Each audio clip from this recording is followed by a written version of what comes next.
All right, back here for game 5. I'm on the play. Made some more adjustments for sideboarding. I added another clip the wings and shaved on an Ulamog, and I think I cut the Virulent Plague. I've been making some small adjustments every Yeah. game. In response, I've stacked my deck so I draw lots of Gideons and Secures. Yeah, so it goes. You good? Yeah. All right, 3 lands, 4 spells, can't mulligan. your turn. Shambling Vent. Could have played my Oath on turn 1, but I think the way our hand is set up, it's just better to go ahead and get that Evolving Wilds going. And I'll go ahead and play the Oath this turn. Now you can chip the bad cards to the bottom.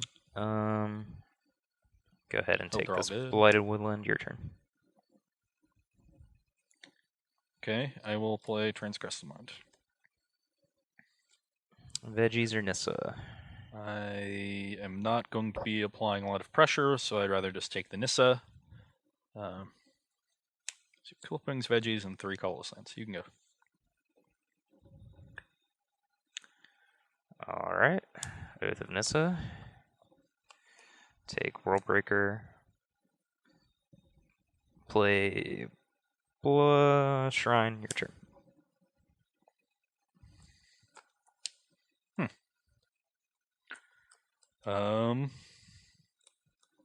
That is interesting. So I have this land in duress, and yeah, I'll just take the veggies. You can go. All right. Play Elvish Visionary. Draw a card. Play Blighted Woodland. Pass a turn.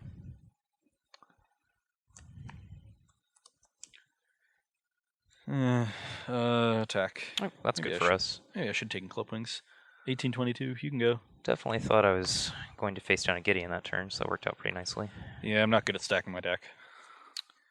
I'm going to play Nissa's Pilgrimage, play the Forest, play the Cultivator, and attack you for 1. 21. Your turn. Is there a chance you would just want to leave both things back so I can't attack with a Shambling Vent? I think there is literally no way you take this turn off.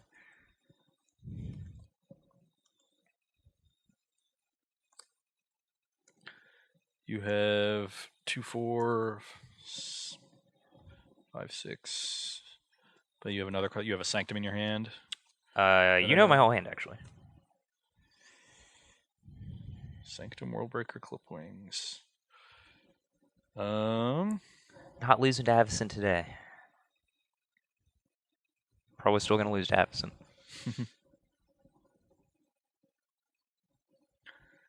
Yeah, this is kind of awkward. So you play Sanctum. You can play and you have exactly 9 mana because of Cultivator and Shrine. So you can play Worldbreaker and Clipwings, which means playing this Avacyn sounds really bad. And so yeah, bam. All right.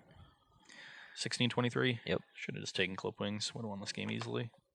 Easily, he says. I'm stupid. All right. Play my Sanctum, play Worldbreaker. Ross clearly does not have Transgress, so we'll sacrifice the Sanctum, go ahead and get our Ulamog. Attack for 3.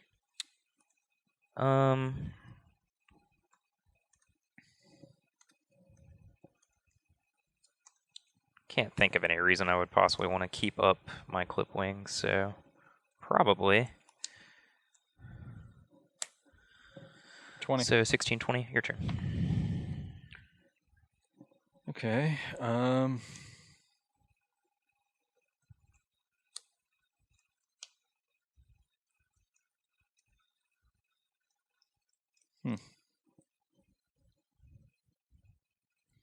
I don't really have much to do. You have 6 lands in play, so next land. So you need to have a shrine to play the Ulamog next turn. Yep. Pretty far off.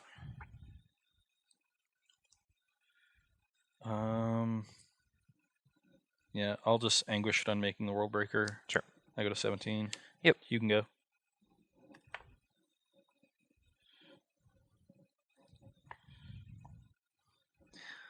Good lord. Ugh. All right, I'll hit your 2 black sources. Attack you for 1. 16. Your turn. Stone. White removal is so absurd. Yeah. It just kills everything. Doesn't matter.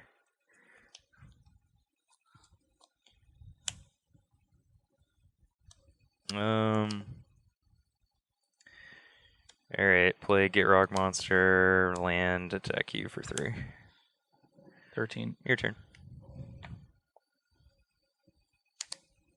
Snare. Stop! You can go. Alright, sack this clue, draw a card. Yep. I don't think I want to upkeep the Blighted Woodlands. That would like cut me off of just playing something big if I drew it. And if I draw Get Rock Monster this turn, I can... No, I guess I still can't sacrifice it this turn, but I think I still just want to keep it in play for right now. Alright, attack you for 3. 10. Cultivator, go ahead.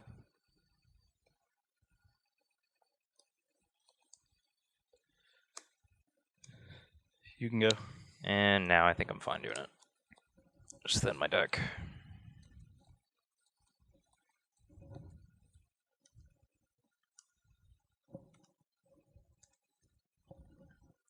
You have 3 cards in your hand? Yep. So you can secure for 4.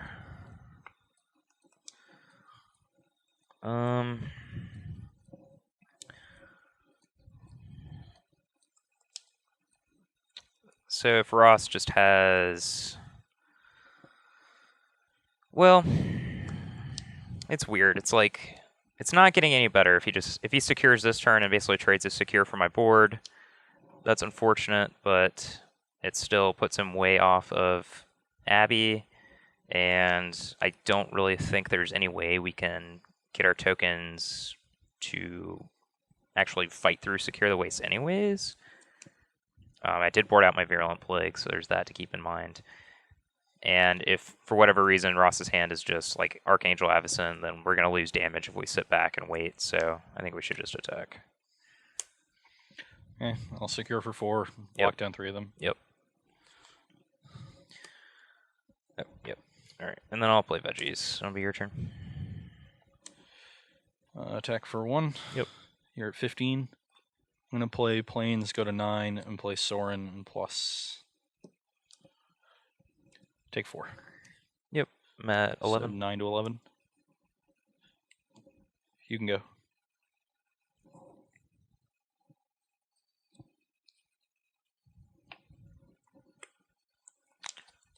Ah, all these dead cards. Boy, Nissa's Pilgrimage. Yep. Done? Yep. I'll plus the Sorin. Take 1. Yep, I'm at 10. 10. Attack for 1. 9. And you can go. I think I'd rather just hold up the secure, especially with Abby in play. 9. I think we're drawing dead, and yeah, we're dead. Yep. Kill all your stuff. All right, we're back here for the conclusion of green-black ramp versus black-white mid-range, and man, white is really good. Yeah, the white removal spells, they all kill everything. Yeah, they cost 2 and 3 mana and kill everything. Yeah, red gets roast, white gets declaration in stone. Where's the justice in that? No justice. I guess when the white guilds get to define what justice is, they end up being really corrupt. And they're like, yeah, this is just. All colors are created equal, but some are more equal than others. Yeah, I mean, I think that was really the story from those games. Like, you could definitely argue, like game one particularly, Ross was on the play, and so he was able to kind of like leverage his advantage, and he was able to get a nice aggressive curve, and so I was kind of on the back foot the whole time and didn't have any opportunity to catch up, which is definitely just like a weakness of ramp in general. I thought that was going to be much more like the games I won, and then the other games I won were a little bit different, where I was just able to run you out of threats, Yep. and then like kill you with what was left over while you drew air. Yeah, I mean, that's, again, definitely an issue with ramp is sometimes you just draw these ramp cards in the late game that do absolutely nothing.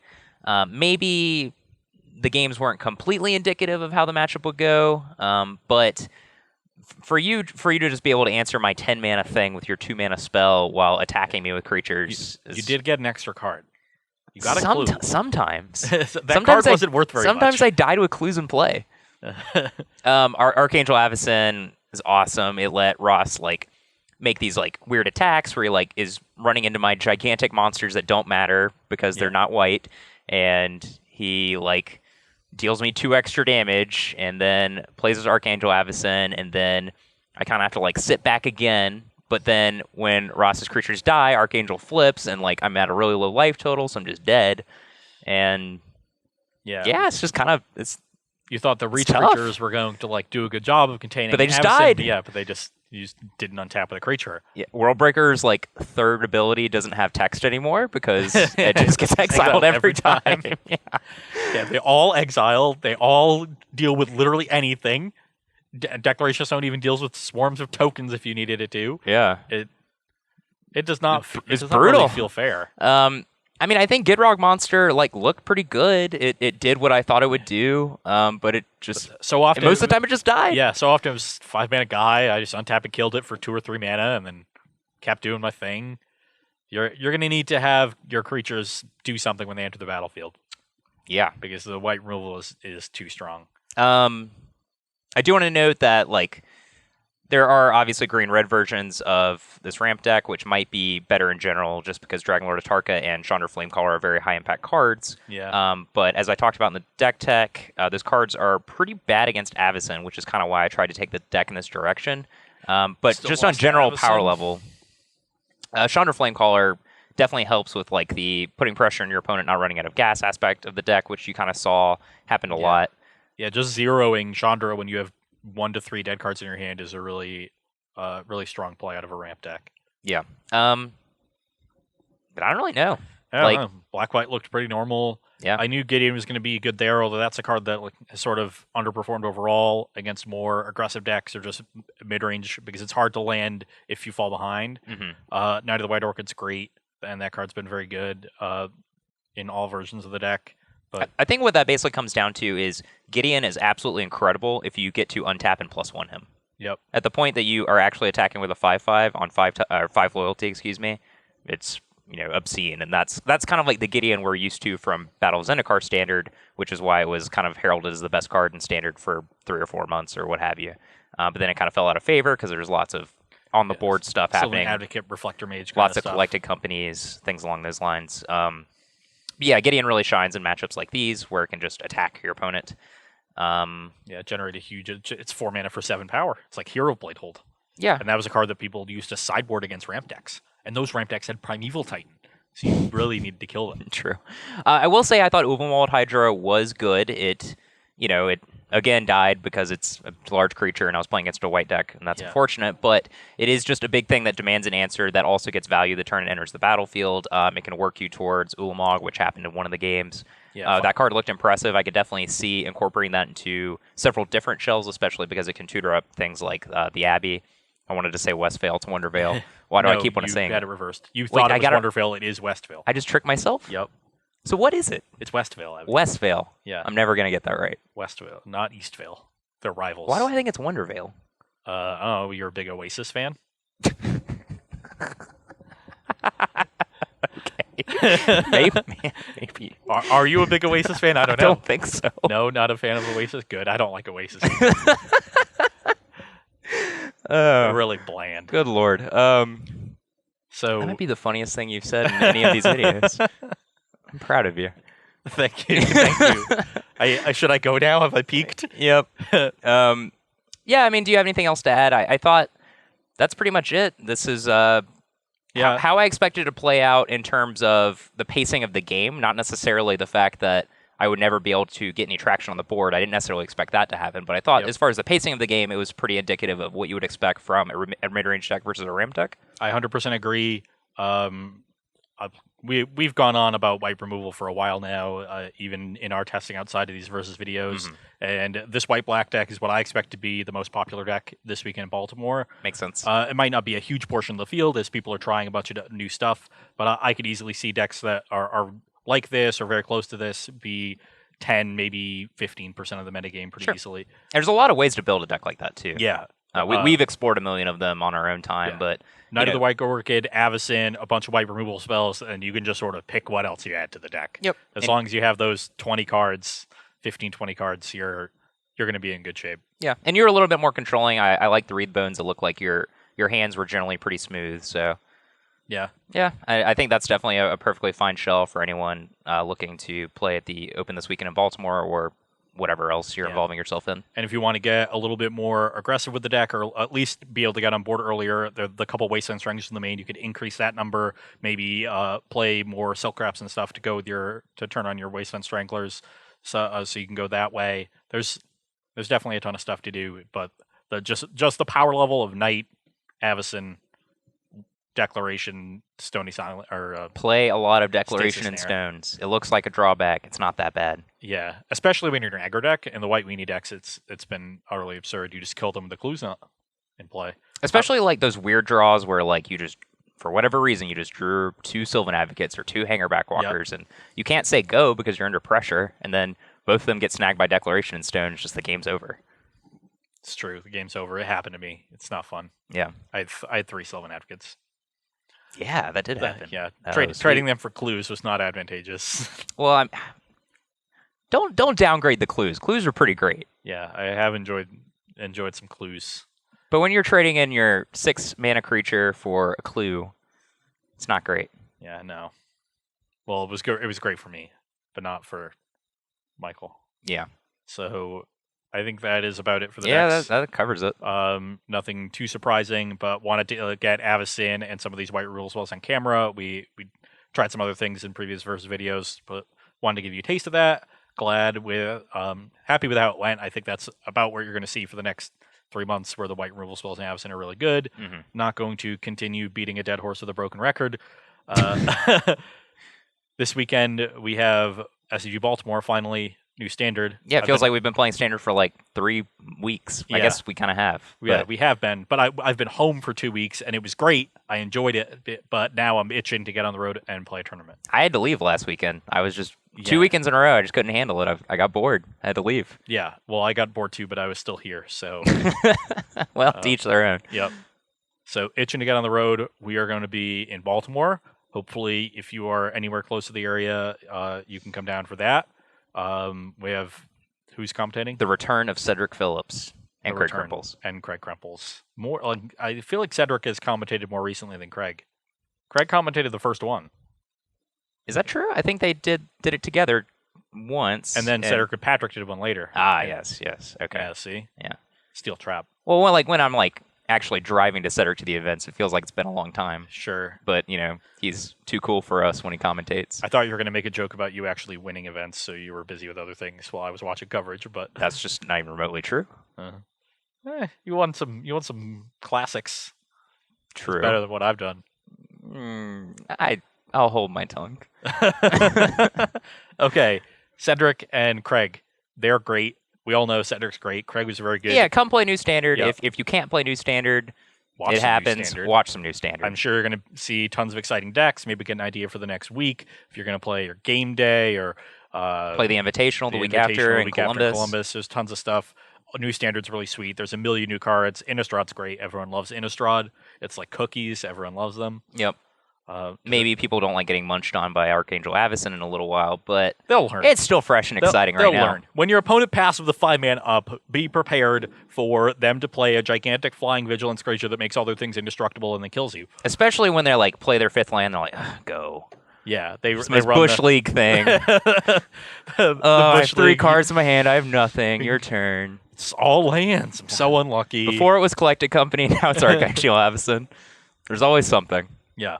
So come down, do that watch coverage. What else are we legally mandated to say? We have a special video for everyone at the end of us rambling. Okay. I mean, hopefully they haven't turned it off at this point because we kind of go on with these things. But we go on until I clearly have gone off the deep end and I'm still in the pool. I'm going to cut you off right now and not allow you to go down off the deep end. No, I refuse. And instead, we have a special farewell to... Well, I don't want to spoil it, and if I say anything else, I'll be spoiling it. We have a special farewell to a special card who is ending his illustrious career. An iconic card that might have been photoshopped a few times in hilarious ways. Moving on to his second career in medicine. Was that a thing? It was a nickname. Hopefully people get it. But sorry, I'm just not in time with everything going on. Please join us to properly celebrate, commiserate over, and memorialize a great career. A very special card. We'll miss you. Yep. But not really. No, we won't. Check us out next week.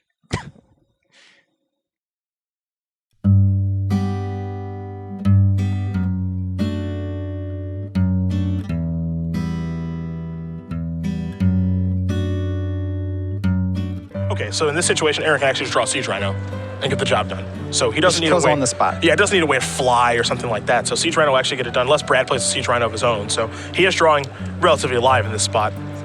Brad, I love you, but come on, top down. Don't do it.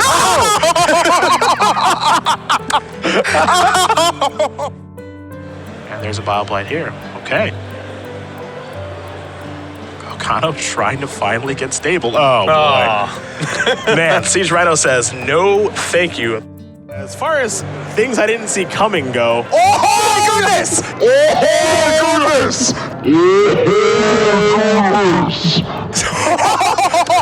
A Siege Rhino on the 5th turn for Edward A.